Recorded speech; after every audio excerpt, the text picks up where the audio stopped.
to do an idea for you that was related to the H2O GATE Watergate Blues.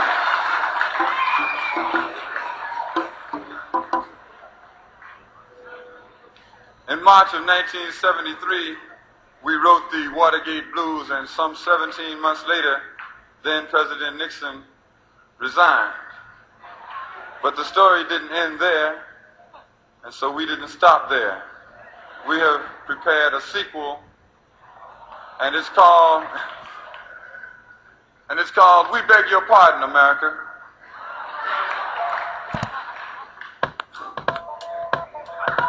We beg your pardon because the pardon you gave this time was not yours to give.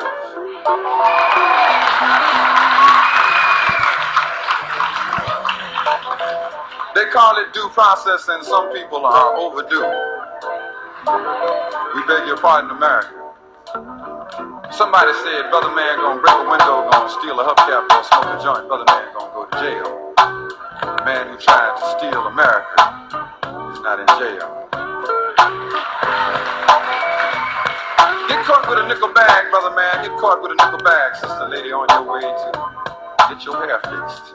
You'll do Big Ben, and Big Ben is time, but a man who tried to fix America will not do time. Say they're gonna slap his wrist, gonna retire him with $850,000, and America was shocked. America leaves the world in shocks.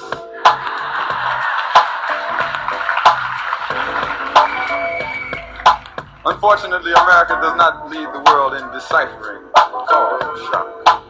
$850,000, they said, and the people protested, so they said, all right, we'll give them $200,000. I said, okay,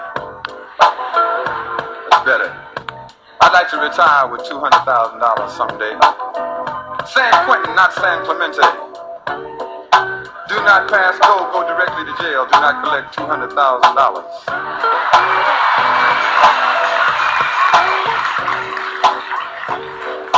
We beg your pardon, America. We beg your pardon because somehow the pardon did not sit correctly. What were the causes for this pardon? Well, now they had flea bite us, rats bite us, no pardon in the ghetto. They had national security, but do you feel secure with a man who tried to steal America back on the streets again?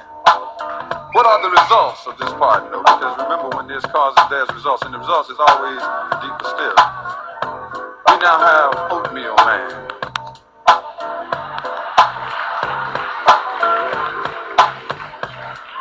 Anytime you find someone in the middle, anytime you find someone who is tepid, anytime you find someone who is lukewarm, anytime you find someone who has been in Congress for 25 years and no one ever heard of him, you got Oatmeal Man.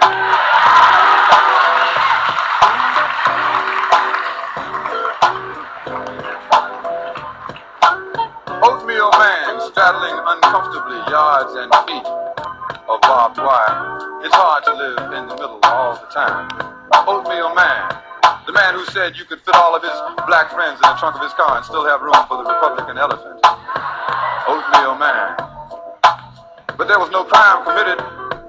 Oatmeal Man says that America, in 1975, your president will be a 1913 Ford.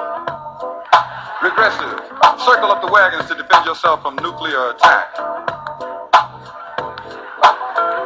Oatmeal Man. Reminiscent of 1964's AUH2O Goldwater.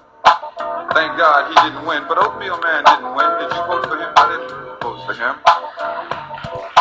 But that's the first result, and the second would be the dread Rockefeller. Doubtlessly being promoted for the job he did at Attica. 43 dead and millions of Americans once again in shock.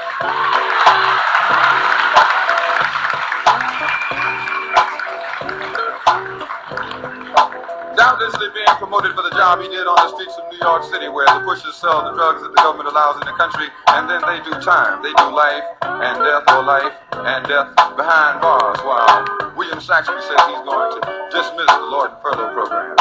And Brother Richard X of Buffalo, New York faces 1,365, did he say 1,365 years behind bars for participating in Attica, and Rockefeller faces being the vice president of this country, and all is calm and quiet along the white sands at San Clemente. We beg your pardon, America. We beg your pardon once again, because we found out that 7 out of every 10 black men behind jail, and most of the men behind jail are black. 7 out of every 10 black men never went to the 9th grade, didn't have $50 and hadn't had $100 for a month when they went to jail. So the poor and the ignorant go to jail while the rich go to San Clemente. We beg your pardon, America, because we understand now much more deeply than we understood before. But we don't want to take the pardon back. We want to issue some more. Pardon Brother Frank Willis, the Watergate security guard. He was only doing his job. Pardon H-Rap Brown, it was only burglary. Pardon Robert Vesco, it was only embezzlement. Pardon Charles Manson, it was only mass murder. And pardon us while we get sick. Because they pardoned William Calley, 22 dead, and America in shock.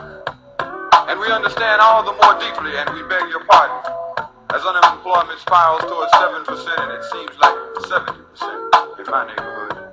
As unemployment spirals, and as we watch cattlemen on TV shoot cows in the head and kick them in the graves while millions are starving in the Sahel, in the Honduras, and maybe even next door.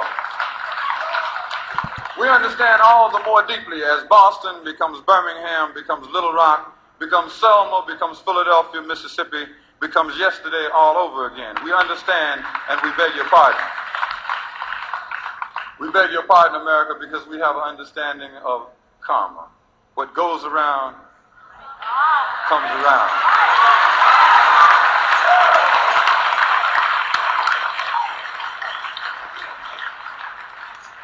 And we beg your pardon for all of the lives and all of the people who've been ruined and who look forward to next year because they cannot stand to look at this one. We beg your pardon, America, because the pardon you gave this time was not yours to give.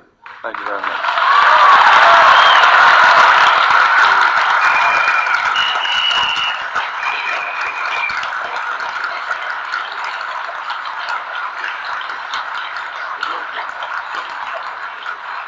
Thank you very much.